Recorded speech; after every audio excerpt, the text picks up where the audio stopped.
Olá, que a graça de Deus esteja sobre a sua vida, sobre a sua casa e sobre a sua família. Estamos aqui hoje para mais um Café com Jesus e hoje o nosso Café com Jesus está no livro de Colossenses, no capítulo 2, o versículo 2, que vem falando sobre o ensinamento de Paulo à igreja de Colosso. Trazendo aqui um recadinho de Deus para aquela igreja. Então, usado por Deus,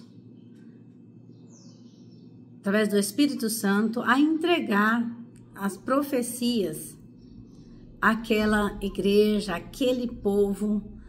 E então, nosso café, ele traz um tema hoje, a profecia é um vínculo do amor, né? Então, quando Deus usa um profeta para entregar uma profecia, para entregar um recado, para entregar uma mensagem aos seus servos, aos seus filhos, à sua igreja, é o Senhor demonstrando ali o seu amor, é um vínculo do amor de Deus para com a igreja, por onde o Senhor vem falando ao teu povo. E o versículo de número 2, do capítulo 2 de Colossenses, está escrito assim: para que os seus corações sejam consolados e estes estejam unidos em caridade e enriquecidos da plenitude da inteligência para conhecimento do ministério de Deus, o Cristo. Então, o problema, irmãos, que Paulo estava combatendo na igreja de Colosso, ela era semelhante ao gnosticismo, né? Esse termo vem do grego e quer dizer conhecimento. Então, o problema que ele estava ali tendo com aquele povo era em relação ao conhecimento. Enquanto eles batiam na tecla e se defendiam uma maneira de pensar, né? A maneira como eles achavam que era o correto, Paulo estava ali, né? Guiado pelo Senhor, através do Espírito Santo, trazendo para eles uma mensagem do verdadeiro conhecimento da palavra de Deus, né? De forma genuína. Então, essas heresias, quer dizer, os ensinos contrários à doutrina básica que aquele povo estava vivendo ou defendendo, ou até mesmo, né, pregando, anunciando, minava o cristianismo de várias maneiras básicas. Então, Paulo, vendo aquilo, ele precisou, né, trazer ali um conhecimento mais profundo da palavra de Deus. E a primeira heresia insistia que um conhecimento secreto importante estava escondido da maioria dos cristãos. E Paulo, porém, disse que Cristo fornece todo o conhecimento de que precisamos. Então, para muitos, eles estavam ali ensinando que o conhecimento estava ali escondido, né? Não era para todo mundo, era para alguns. Mas Paulo vem rebatendo essa questão, dizendo que o conhecimento de Cristo era para todos, né? Era fornecido para todos. Paulo, porém, diz que Cristo fornece todo o conhecimento de que nós precisamos. A segunda coisa que Paulo se deparava com é que eles ensinavam que o corpo era maligno, né? E Paulo se opôs a isso, dizendo que o próprio Deus viveu em um corpo, né? E isto ele estava encarnado e era o próprio Senhor Jesus, né? Então, ele estava encarnado, era o próprio Senhor Jesus Cristo. E A terceira coisa é que eles argumentavam que Cristo só parecia ser humano, mas ele não era. E Paulo veio aqui e insistia que Jesus era completamente humano e completamente Deus, né? A palavra do Senhor diz que ele era 100% Deus e 100% homem. Então, ele era... E a igreja, né? E o povo defendia dizendo que não. O gnosticismo, ou seja, o ensinamento, se tornou atraente no 2º século. Até mesmo nos dias de Paulo, essas ideias pareciam atraentes para muitos. E a exposição de tais ensinos poderia facilmente seduzir uma igreja que não conhecesse bem a doutrina cristã. Então, ele tinha aquela preocupação de que se as pessoas não conheciam profundamente os ensinamentos, eles poderiam ser facilmente, né, convencidos, conduzidos e levados por aquelas ideias e por aqueles ensinamentos. E essa tem que ser a nossa preocupação, de conhecermos bem os ensinamentos, as doutrinas do Senhor, né, os mandamentos do Senhor, para que a gente não venha ser levado por falsos ensinamentos, por ideias, por pontos de vista, não é verdade? Por interpretação particular de alguém. Não, eu acho que é assim, eu acho que é desse jeito, ou é assim, não. Não, nós precisamos conhecer para que não venhamos ser levados por esses ventos e por esses falsos ensinamentos, como aquela igreja estava sendo levada pela maneira como eles acreditavam, como eles defendiam. Aquele povo, né, simplesmente diziam, é assim, assim e assim eles acreditavam. Mas Paulo veio para rebater isso através do Espírito Santo de Deus, das profecias, né, que Deus entregava a Paulo para que ele pudesse entregar ao povo de Colossenses, né? E então nós entendemos que a profecia é um vínculo do amor de Deus para com o seu povo, porque através das profecias, das mensagens que os servos e os profetas entregam, o Senhor então vem e fala conosco, ele nos corrige, ele nos alerta, ele nos adverte, né? Ele nos entrega mensagens de promessas, e assim sucessivamente, conforme a necessidade da igreja do Senhor, conforme a necessidade do cristão, que precisam ouvir a voz do Senhor. Ele vem e fala conosco através dos seus escolhidos, dos seus profetas, né? Dos seus servos que ali transmitem a sua palavra. Então, nós precisamos ter, né, o conhecimento para que a gente não venha a ser enganado e defender falsas ideias. Hoje, ensinos semelhantes ainda trazem problemas significativos para muitos na igreja, né? Porque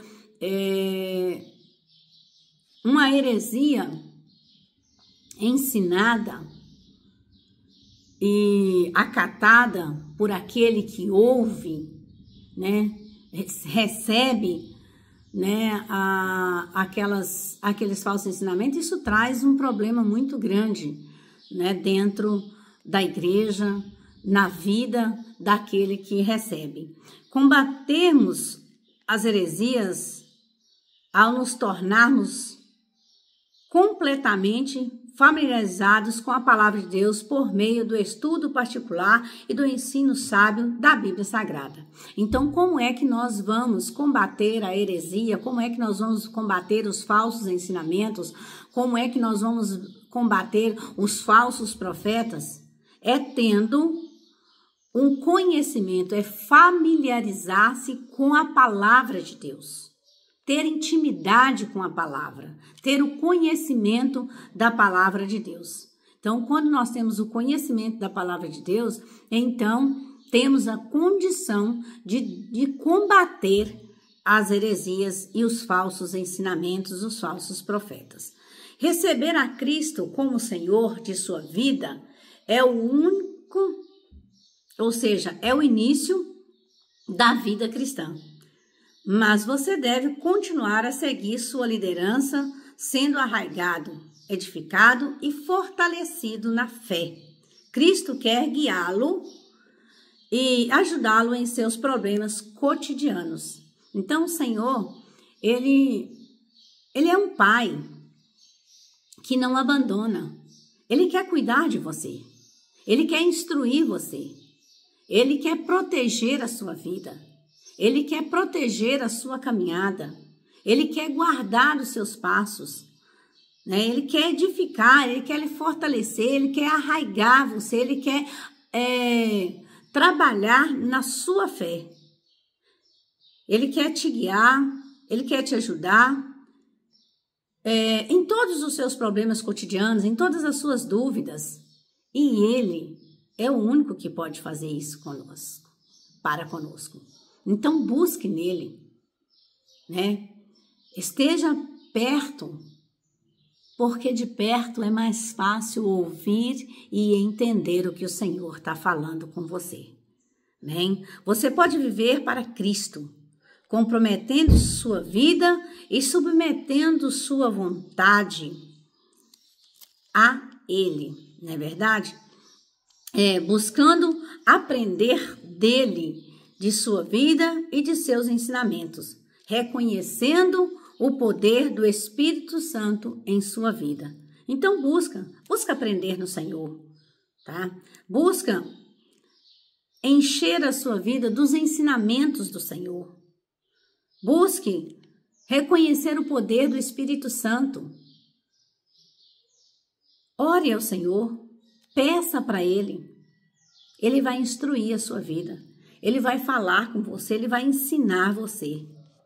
E Paulo usa a ilustração de estarmos arraigados em Cristo, da mesma maneira que as plantas retiram os nutrientes da terra através de suas raízes, assim retiramos de Cristo a força da nossa vida.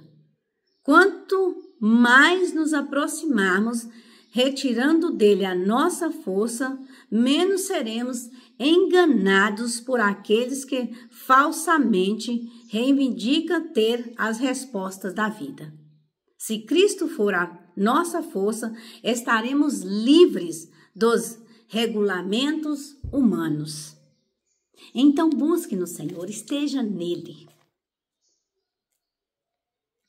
Quanto mais você tirar, quanto mais você atrair do Senhor, mais fortalecido você ficará, os seus olhos abrirão e você correrá menos risco de ser enganado.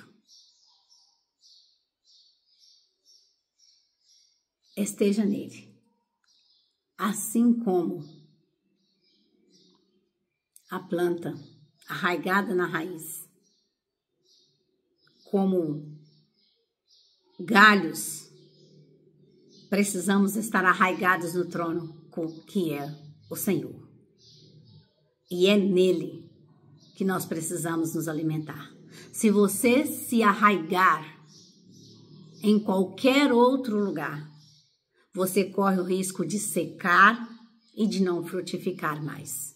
Mas se você se arraigar no Senhor, você terá vida, você terá alimento, você será nutrido da verdade, você será coberto pela palavra de Deus, será protegido pela presença do Senhor através do Espírito Santo de Deus. E o Senhor ungirá os teus olhos, o Senhor ungirá os teus ouvidos, o Senhor ungirá o teu entendimento. E você terá a revelação da palavra de Deus. E você reconhecerá no meio da multidão aquele que serve e aquele que não serve.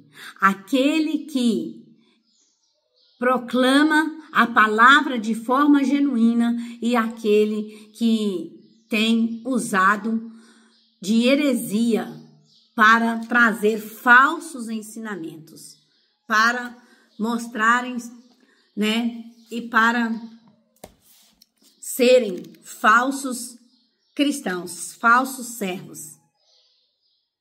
Busque conhecer o Senhor, para que ninguém te engane. Busque ouvir a voz de Deus, porque a profecia é um vínculo do amor. Ou seja, a voz de Deus é um vínculo do amor para conosco. Amém? Vamos orar? Deus poderoso e comunicativo, aquele que realmente fala conosco. Declaro o meu amor pelo profético e peço que prepare o meu coração para receber a unção profética e assim identificar a minha intimidade contigo. Senhor, abra o meu entendimento, Pai, e coloque no meu coração, no coração do meu irmão, da minha irmã, um desejo, uma sede de conhecer a Tua palavra, para que não venhamos ser enganados e confundidos, Pai. Porque os falsos profetas, os lobos vestidos em pele de cordeiro, Senhor, tem se multiplicado e tem tentado, Pai, enganar a Tua igreja. Mas há poder no sangue de Jesus para proteger, para blindar a nossa audição, a nossa visão, nosso entendimento e o nosso servir ao Senhor. Pai, nós entregamos a nossa vida, a nossa casa, a nossa família e cada um desses irmãos e dessas irmãs, Pai, desse servo, dessa serva que acompanha este café, ó Deus, que verdadeiramente ele e ela possa ser alimentado deste pão que vem do céu, que é a Tua palavra todos os dias aqui, ó Pai. Nós entregamos em nome de Jesus. Amém. Que Deus te abençoe. Que Deus abençoe a sua casa, a sua família e o seu lar, em nome de Jesus.